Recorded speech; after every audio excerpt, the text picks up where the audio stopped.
Hi, Patrick. Thank you so much for asking for a cameo from me and also getting a picture from me. I really hope that you enjoy it.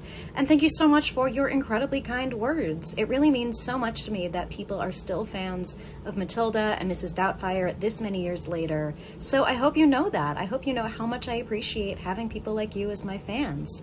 You asked for some fun stories. Well, on Mrs. Doubtfire, when we were doing the birthday party scene, you'll notice that I think Robin Williams is leading me around on a pony. And once I actually got off the pony, he gave me some oats. He put some oats in his hat and gave them to feed to the pony. And then once the pony was done eating and there were these little bits of oats and slobber in the bottom of it, he turned to me and said, "Do you want to wear it?" And I looked disgusted and they yelled cut. But we did actually end up using a lot of that footage. That was really, really fun to film.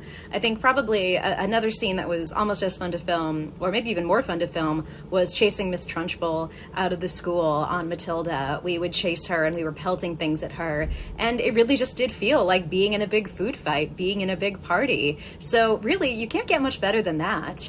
People sometimes ask if I got to try Bruce's chocolate cake, and I didn't. But actually, poor Jimmy, who had to eat all that chocolate cake, didn't actually like chocolate cake very much. I remember asking him before, "Oh, so what do you think about chocolate cake?" And he said, "It's okay." And I thought, "Oh no, just okay."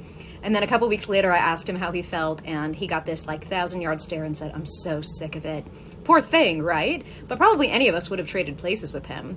And I found out that now he actually likes chocolate cake again, so I guess all's well that ends well. Also, you'll notice there's a scene where I'm being taken out of the chokey and I have my hands over my face like this. And it's because the stuff they used to make the smoke in the chokey was really, really just disgusting. It smelled so gross. It smelled like rotten eggs in there. So that's why I'm covering my face, because it was so gross. But I did have a lot of fun making it, and I still have these really fond memories. And it's just like having been on holiday. I look back on it now, and it's all just so fun to think about. And I really do love that people still love the movies all these years later. So thank you so much for loving them. It really means a lot to me. And thanks again for being a fan, and more importantly, just being your wonderful self. Have a good one.